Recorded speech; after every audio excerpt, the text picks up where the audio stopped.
जय हिंद दोस्तों, आपका स्वागत है आपके अपने पसंदीदा चैनल स्टडी एंड अपडेट्स में। जय हिंद दोस्तों, मैं राजकमल आप सभी का स्वागत करता हूं स्टडी एंड अपडेट्स में। और आज के इस वीडियोस में हम लोग एसएससी जीडी के नए सिलेबस, नए पैटर्न के बारे में बातचीत करेंगे, क्योंकि वर्ष 2022 में पैटर्न बिल्कुल चेंज हो चुका है।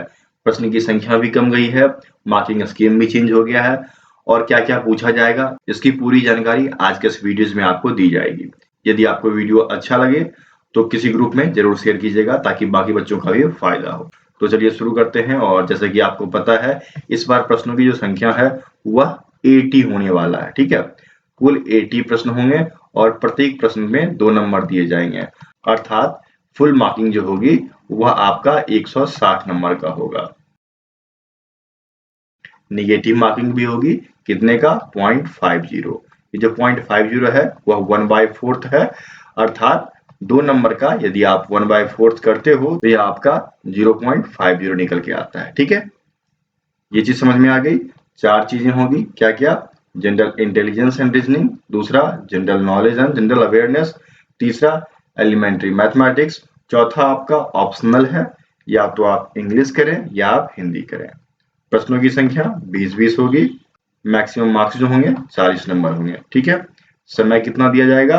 1 घंटा, 1 आवर दिया जाएगा। तो ये सभी चेंजिंग की गई है। ठीक है, समझ गए? मार्किंग स्कीम क्या रही? +2 रहेगा और माइनस में क्या रहेगा? 0.50। और देखिए यहाँ पर क्या है, आपका सीबीटी टेस्ट है, कंप्यूटर बेस्ड टेस्ट है, इसलिए क्या किया जाएगा बाद में? नॉर्मलाइजेशन भी किया जाएगा। ठीक है, जो मार्क्स आपका आएगा उस मार्क्स का नॉर्मलाइजेशन किया जाएगा। ये चीज दिया गया है। चलिए आगे बढ़ते हैं और सिलेबस के बारे में विस्तार से चर्चा करेंगे। जैसे कि अधिसूचना में जो दिया गया है, नोटिफिकेशन में जो दिया गया है, तो पहले उसको बता देते हैं। नोटिफिकेशन में आपको इतना ही दिया गया है, एक पैराग्राफ में लिख दिया गया, तो इसको हम विस्तार से ही बताएंगे। जैसे यहाँ पर दे दिया गया, analytical aptitude and ability to observe and distinguish patterns will be tested through question principality of non-verbal types. This component may include questions on analogies, similarities and differences, spiritual visualization, spiritual orientation, visual memory, discrimination, observation, relationship concepts, arithmetical reasoning and figure classification, arithmetical number series, non-verbal series, coding and decoding. ठीक है, ये आपका दिया गया है। कहने का तात्पर्य ये है कि जो परीक्षा होगी उसमें आपको 2 तरीकों में प्रश्न आएंगे, एक आपका वर्बल, दूसरा आपका नॉन वर्बल। ठीक है, तो ये वर्बल और नॉन वर्बल क्या है? वर्बल जो होता है भाषिक होती है, और इसमें आपके कुल 16 तरह के प्रश्न आने वाले हैं। ठीक है, पहला तो आपका रहेगा एनालॉजी, संबंध वाला, दूसरा आपका रहेगा क्लासिफिकेशन। क्लासिफिकेशन में आपको सिमिलरिटीज और डिफरेंसेस, ठीक है, वर्गीकरण जो करेंगे तो उसमें क्या समानताएं हैं, क्या अंतर है, इस चीज पर क्लासिफिकेशन किया जाएगा। नेक्स्ट आपका रहेगा कोडिंग डिकोडिंग। तो कोडिंग डिकोडिंग जो होता है वह अक्षर क्रम पर होता है, प्राकृतिक क्रम पर होता है, शब्दकोश में कैसे है इस पर होता है, जंबल वर्ड्स। ठीक है, तो इन चीजों पर रहेगा आपका अल्फाबेटिकल ऑर्डर। समझ गए? नेक्स्ट आपका आता है सीरीज ऑर्डर। सीरीज ऑर्डर में आपके 2 टाइप के होंगे, न्यूमेरिकल और डिस्क्रिप्टिव, संख्यात्मक एवं वर्णात्मक। समझ गए? नेक्स्ट देखिए आपका आता है ब्लड रिलेशन, रक्त संबंध। उसके नेक्स्ट आता है आपका डायरेक्शन, दिशा संबंधी। उसके नेक्स्ट आपका आता है कैलेंडर और क्लॉक, कैलेंडर एवं घड़ी। उसके बाद नेक्स्ट आपका आता है पजल टेस्ट। ठीक है, उसके बाद आपका आता है अर्थमेटिकल इंटेलेक्चुअल ऑपरेशन। जैसे कुछ मैथमेटिकल ऑपरेशन दे देते हैं कि प्लस को गुना माना गया, गुना को प्लस माना गया, तो ये इसके अंतर्गत आता है। ठीक है, चलिए आगे देख लीजिए। आगे आपका दिया गया है डाइस, पासा। उसके बाद दिया गया है पोजीशन एंड रैंकिंग, क्रम व्यवस्थीकरण। नेक्स्ट आपका है मैथमेटिकल ऑपरेशन, गणितीय कार्य। उसके बाद है आपका सिटिंग अरेंजमेंट। नेक्स्ट है आपका मैट्रिक्स। मैट्रिक्स में कई क्वेश्चन मैंने करा दिए हैं, प्रीवियस ईयर के बहुत सारे क्वेश्चंस कराए हुए हैं, यदि आप उनको देखते हो तो आपके लिए वो फायदेमंद होंगे। नेक्स्ट आपका लॉजिकल वेन डायग्राम और स्टेटमेंट एंड कंक्लूजन्स। ठीक है, तो ये सभी प्रश्न आपको कराए गए हैं, ये सारे थे वर्बल से। वर्बल में क्या होंगी कि वो चीजें आपको सॉल्व करनी पड़ेगी। वहीं पर आभासिक में क्या होता है कि हम फिगर पे, ठीक है, नॉन वर्बल चीजें जो होती हैं आभासिक, उसमें हम डायग्राम्स देखते हैं, फिगर्स देखते हैं और उसको कैलकुलेट करते हैं। ये जो सीरीज टेस्ट होगा ना, श्रेणी क्रम, वो फिगर में होगा, लेकिन वर्बल वाले में क्या होगा, अल्फाबेटिकल और न्यूमेरिकल होता है। नेक्स्ट आपका analogy, classification, competition of figure, mirror image. ठीक है, उसके बाद पेपर फोल्डिंग हो गया, पेपर कटिंग हो गया। तो ये कुछ होंगे जो आपको आकृतियों में देखने को मिलेंगे, ठीक है, फिगर्स में। और उसमें आपको सिमल्टेनियस डिफरेंसेस, फोल्डिंग, ये सब आपको करना है। वैसे मैंने इस पे बहुत सारी वीडियोस बना रखी है, आप देख सकते हो, और वीडियोस आती भी रहेगी, तो कोई दिक्कत नहीं होने वाला है। जब आपका एग्जाम होगा तब तक आपके लिए बहुत सारा कंटेंट तैयार हो जाएगा, ठीक है। ऑनलाइन मॉक टेस्ट वगैरह सब कुछ अवेलेबल है, तो अभी से देना शुरू कीजिए, क्योंकि अभी से प्रैक्टिस करेंगे तभी आप एग्जाम को निकाल पाएंगे। ओके, तो ये था आपका रीजनिंग। नेक्स्ट देखिए आपका आता है जीके। तो जीके के अंतर्गत दिया गया है कि question in this component will be aimed at testing the general awareness of environment around him. Question will be designed to test knowledge of current events and of such matters of everyday observation and experience in their scientific aspect as may be expected of any educated person. The test will be included questions relating to India and its neighboring country, especially participating to sports, history, culture, geography, economic science, general policy, Indian constitution, scientific research. These questions will be such that they do not require any specific study or any discipline. देखिए कहा जा रहा है कि प्रश्न जो रहेगा ना, प्रश्न जो पूछा जाएगा जीके में, वो आपको डेली लाइफ में जो आप देखते हो, जैसे कि कौन कौन नया क्या बना, क्या रिसर्च हुआ, ठीक है, तो ये सभी होगा। और कुछ चीजें जैसे कि स्पोर्ट्स हो गया, उसके बाद फिर हो गया आपका पुरानी चीजें जैसे कि इतिहास हो गया, तो उन सबसे प्रश्न आने वाला है। चलिए विस्तार से चर्चा कर लेते हैं। विस्तार से चर्चा करने पर आपको क्या सब पढ़ना है, देखिए सोशल साइंस के अंतर्गत, ठीक है, सोशल साइंस एवं साइंस ये आते हैं इसके अंतर्गत। तो इसके अंतर्गत आपको जैसे कि हिस्ट्री पढ़ना है, हिस्ट्री में आपका एंशिएंट हिस्ट्री, मिडिल हिस्ट्री और मॉडर्न इंडिया, ठीक है, ये पढ़ लेना है। उसके बाद ज्योग्राफी जो होगा, ज्योग्राफी में आपको दोनों पढ़ना है, इंडियन ज्योग्राफी साथ साथ में वर्ल्ड ज्योग्राफी, ये दोनों पढ़ना है, ठीक है। इकोनॉमिक्स पढ़ना है। नेक्स्ट आपका आता है Indian constitution and Indian policy. उसके बाद जनरल साइंस, तो जनरल साइंस के अंतर्गत फिजिक्स, केमिस्ट्री एंड बायोलॉजी चलाएगा। उसके बाद कंप्यूटर से रिलेटेड कुछ क्वेश्चन होते हैं, उसे भी पढ़ लीजिएगा।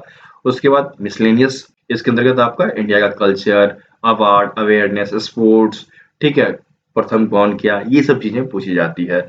तो ये है आपके बेसिक जीके। क्वेश्चन बेसिक रहेगा, पर क्या पूछते इसके लिए आपको पूर्ण तैयारी करनी पड़ेगी, तो विस्तार से जान लीजिए। और करंट अफेयर्स जो है वो तो आपको पता है बहुत बृहद है, बहुत लंबा है, तो आप कुछ चीजें देख लीजिए, जैसे कि मेजर इवेंट्स होता है, उसके बाद नेशनल एंड इंटरनेशनल पर्सनालिटी, ठीक है, ये हो गया कि राष्ट्रीय अंतर्राष्ट्रीय व्यक्तित्व कौन क्या है, ये जान लेना है थोड़ा बहुत। अवार्ड्स एंड ऑनर्स जान लेना है, नेशनल कॉन्फ्रेंस क्या क्या हुआ है, कौन सा सम्मेलन कब हुआ है, इन चीजों की जानकारी रखनी है। उसके बाद फिर देखिए आपका सूचांक रिपोर्ट में इंडिया का स्थान क्या है, ये जान लेना है। ग्लोबल इंडेक्स में क्या है, स्पेस में कौन कौन सी टेक्नोलॉजी आ गई, मिसाइल एंड आर्म सिस्टम जान लेना है, मिलिट्री क्या क्या एक्सरसाइज किया, स्पोर्ट्स कौन कौन सा हुआ अभी रिसेंटली, कौन सा बिल पास हुआ है रिसेंट में, ठीक है। और रजिस्टर्ड जीआई, नया नया जीआई हमेशा रजिस्टर्ड किया जाता है, जो नई चीजें आती हैं, ठीक है, तो उन चीजों को जान लेना है। नई चीजों में क्या होगा, कुछ उत्पाद हो गया, कुछ नए फल फ्रूट्स हो गए, तो उसको ऐड किया जाता है जीआई में, तो उसको जान लेना है आपको। उसके बाद फिर नए पोर्टल आजकल डेली लॉन्च किए जाते हैं, क्योंकि आईटी का जमाना आ गया, आईटी मतलब इंफॉर्मेशन टेक्नोलॉजी, तो आपको नए नए पोर्टल, नए नए मोबाइल ऐप्स डेली लॉन्च होते हैं, तो उसकी जानकारी आपको चाहिए। नई नई कमेटियां बन जाती है, उसकी जानकारी आपको चाहिए, ठीक है। अब देखिए क्या हो रहा है कि शहरों के एवं स्थानों के नाम बार बार चेंज किए जा रहे हैं, तो उस पर भी आपको ध्यान देना पड़ेगा। नेक्स्ट है आपका नेशनल एंड स्टेट फेस्टिवल, ठीक है, ये सब जान लेना है। चर्चित पुस्तक क्या है, कौन कौन से प्रतिमा का अनावरण हुआ है, वो जानना है। तो ये सारी चीजें थी जो आपको जानना है, ठीक है, 18 तक ये इंपॉर्टेंट है। बाकी अब एब्रिविएशंस करते ही हैं, और इम्पोर्टेंट थीम वगैरह थोड़ा बहुत पढ़ लीजिएगा, ठीक है। तो ये कुछ मेन बेसिक करंट अफेयर्स थे, वो आपको जानना है। ओके, नेक्स्ट आपका आता है एलिमेंट्री मैथमेटिक्स। इसमें क्या कि गणित के बारे में, तो गणित में क्या है, रेशियो, प्रोपोर्शन, परसेंटेज, यही सब चीजें पूछी जाती है ना, और बार बार पूछी जाती है। आप लोग इसका तैयारी भी कर चुके हैं कई बार, तो इस बार भी कर लीजिए। चलिए, इसमें कुल आपके 19 चीजें आती हैं। पहला आपका हो गया नंबर सिस्टम, संख्या प्रणाली। दूसरा आपका हो गया square root and cube root. तीसरा आपका हो गया सिंपल एंड डेसिमल फ्रैक्शन, ठीक है। उसके बाद आपका हो गया सिंप्लीफिकेशन। नेक्स्ट है आपका एलसीएम एंड एचसीएफ, ठीक है। उसके बाद देख लीजिए, इसी को थोड़ा सा विस्तार में लिख दिया गया है कि स्क्वायर और स्क्वायर रूट, थोड़ा सा इसका चर्चा कर लीजिएगा। वर्ग, वर्गमूल, क्योंकि वर्गमूल और घनमूल सीधा दे दिया गया, तो इसमें दो टाइप के क्वेश्चन पूछे जाते हैं, एक आपका वर्ग होता है, दूसरा आपका वर्गमूल होता है। ठीक है, फिर इसी प्रकार घनमूल में दो टाइप के क्वेश्चन होते हैं, घन एवं घनमूल। ठीक है, उसके बाद आपका एवरेज औसत, फिर आपका प्रतिशत, फिर लाभ हानि और छूट, प्रॉफिट लॉस एंड डिस्काउंट, ये भी इंपॉर्टेंट है। नेक्स्ट आपका रेशियो प्रोपोर्शन एंड मिक्सचर, ये भी इंपॉर्टेंट है। नेक्स्ट है आपका पार्टनरशिप, उसके बाद आपका टाइम एंड डिस्टेंस, कई बार मैंने प्रश्न करवाए हैं, ये सब चीजें हो रखी है। यदि आप चैनल पे थोड़ा बहुत मेहनत करते हैं तो आपको सभी कुछ मिल जाएगा। नेक्स्ट आपका आता है वर्क एंड टाइम, काम और समय। नेक्स्ट आपका आता है सिंपल इंटरेस्ट, फिर compound interest, mensuration, age based question, आयु संबंधी, और फिर एस्थेटिक्स। तो ये कुल 19 से 20 चीज होंगे, एक दो और चीजें होगी बढ़ेगी तो वो मैं करवा दूंगा आपको। ठीक है, तो मेन तौर पर ये सारी चीजें आपको जाननी है मैथमेटिक्स में। और उसके बाद जैसे कि हिंदी में इन्होंने कह दिया कि हिंदी और इंग्लिश में बच्चों को समझने की क्षमता होनी चाहिए, हिंदी और इंग्लिश को। तो पहले हिंदी के बारे में जान लीजिए। हिंदी में देखिए आपको पढ़ना है वर्णमाला, संज्ञा, सर्वनाम, विशेषण, क्रिया, लिंग, वचन। ठीक है, ये आपके बेसिक हैं, ये आपके एक चैप्टर में आ जाएगा। सेकेंड आपका आता है प्रत्यय एवं उपसर्ग, ये जान लेना है। नेक्स्ट आपका आता है शब्दों की उत्पत्ति कैसे हुई, तत्सम, तद्भव। ठीक है, उसके बाद आपको जानना है शब्द युग्म, श्रुति संभिन्नार्थक शब्द होते हैं, विपरीतार्थक शब्द होते हैं, पर्यायवाची शब्द होते हैं, अनेक शब्दों के लिए एक शब्द होता है, ये सब भी जान लेना है। और पिछली बार की बात की जाए तो संधि बहुत ही कम पूछा गया है, 1 से 2 क्वेश्चन पूछा गया है, तो पढ़ना जरूरी है, क्या पता आपको इस बार ज्यादा पूछते। नेक्स्ट दिया गया है कारक, कारक और समास, ये दोनों जो है ना के बराबर, शायद ही ये प्रश्न देखने को मिले थे, तो यदि आप पढ़ना चाहते हैं तो पढ़ लें, क्योंकि ये सब बेसिक है और ये सब आपको आना चाहिए। ठीक है, नेक्स्ट आपका मुहावरा हो गया, वर्णों का शुद्धिकरण, त्रुटियां छांटना, अर्थ ग्रहण परीक्षण, गद्यांश जो होता है आपको, रिक्त स्थानों को भरो, और प्रमुख कवि एवं उसकी कृतियां, तो ये चीजें पूछी गई थी। ठीक है, तो मेन तौर पर इन 3 चीजों पर देखिए, ये 3 चीजें हैं ना, संधि, कारक और समास, बहुत ही कम क्वेश्चन आए थे, लेकिन पढ़ना जरूरी है। क्वेश्चन नहीं आए इसका मतलब ये नहीं कि इस बार ना आए, हो सकता है एग्जामिनर का मूड चेंज हो और वो प्रश्न डाल सकता है, तो बेसिक चीजें आपको आनी चाहिए। ठीक है, तो इस प्रकार से ये थे आपके हिंदी के। और नेक्स्ट आपका आता है इंग्लिश का। तो इंग्लिश से कुछ बेसिक चीजें होती हैं, जैसे कि कॉमन एरर्स। तो कॉमन एरर्स में आपके noun, pronoun, adjective, verb, adverb, preposition, conjunction, interjection चले आते हैं। ठीक है, उसके बाद आपका article, tense, voice, narration. Next आपका आता है सेंटेंस कैसे इंप्रूवमेंट करना है, उसके बाद कंप्रीहेंशन। ठीक है, फिर फिल इन द ब्लैंक्स आ गया, फिर एंटोनिम, सिनोनिम्स आ गया, स्पेलिंग टेस्ट आ गया, और एडम एंड फ्रेजेस। तो ये मूल चीजें हैं इंग्लिश के लिए हैं। ठीक है, इंग्लिश के लिए। तो इस प्रकार से आपका सिलेबस पूर्णतः खत्म होता है। और एक चीज और मैं बता दूं, कुछ बच्चों का प्रश्न जो होता है वो प्रश्न होता है आपको एनसीसी को लेकर। तो एनसीसी में आप देख लीजिए, जो ए सर्टिफिकेट है, ए सर्टिफिकेट के लिए 2% मार्क्स, अर्थात 160 का 2%। ठीक है, ये दिया जाएगा आपको। फिर बी के लिए 3% और सी के लिए 5% मार्क्स दिए जाएंगे। ये आप लोग पूछते हैं कई बार कि सर मेरे पास ए सर्टिफिकेट है, बी सर्टिफिकेट है, सी सर्टिफिकेट है, तो ये चर्चा मैंने आपको कर दिया। अब देखिए, सी सर्टिफिकेट कहने का मतलब क्या हो जाएगा, 160 का 5/100। ठीक है, ये लीजिए, ये कट गया, ये 2 टाइम्स में, तो आपको 8 नंबर चले आएंगे, समझ लीजिए। ठीक है, इस प्रकार से आप निकाल लीजिएगा। मैथमेटिक्स में आप लोग तेजी हैं तो आप आराम से निकाल सकते हैं। ओके, मैक्सिमम 8 मार्क्स मिलने वाले हैं। तो ये था आपका एनसीसी वाला, बाकी चीजें मैंने चर्चा कर ही दिया है। यदि आपको और भी कुछ लगता है कि आपको जानना चाहिए, समझना चाहिए, तो फिर आप कमेंट बॉक्स में कमेंट कीजिए, मैं उस पर आपको स्पेशल वीडियोस बनाकर देता रहूंगा। मिलते हैं फिर अगली वीडियो में, तब तक के लिए जय हिंद।